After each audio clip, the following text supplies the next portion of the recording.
মিয়ানমারের রাখাইন রাজ্যে রোহিঙ্গা নির্যাতনের তীব্র নিন্দা জানিয়ে সরকারকে দেশটির সঙ্গে কূটনৈতিক সম্পর্ক ছিন্ন করার আহ্বান জানিয়েছে হেফাজত ইসলাম। মিয়ানমারের রোহিঙ্গাদের হত্যা ও নির্যাতনের প্রতিবাদে জাতীয় মসজিদ বায়তুল মোকাররমের সামনে আয়োজিত বিক্ষোভ সমাবেশে সংগঠনটি আহ্বান জানান। একই দাবিতে চট্টগ্রামে বিক্ষোভ সমাবেশ ও মিছিল করে সংগঠনটি।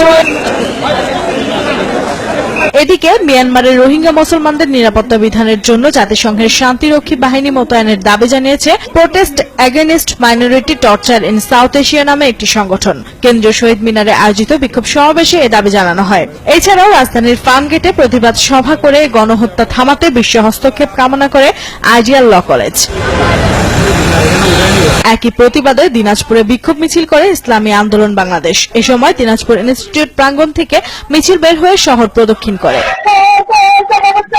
মিয়ানমারের মুসলমানদের উপর নির্বিচারে গণহত্যা ও পৈশাচিক নির্যাতন বন্ধে প্রতিবাদ সমাবেশ ও বিক্ষোভ মিছিল করে মুসলিম তৌহিদি জনতা। শুক্রবার বাদ জুম্মা শত শত মুসল্লি ঢাকা চট্টগ্রাম মহাসড়কের শিমরাইল মোড়ে এ প্রতিবাদ করে।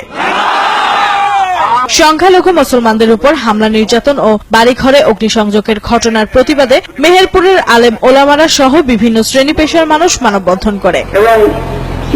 একই প্রতিবাদে সাভারের ঢাকা আরিচা মহাসড়কেও বিক্ষোভ করে সাভার পৌর এলাকার অর্ধশতাধিক মসজিদের প্রায় লক্ষাধিক মুসল্লি। এছাড়াও পঞ্চগড় সহ দেশের বিভিন্ন স্থানে নানা প্রতিবাদ কর্মসূচি পালিত হয়।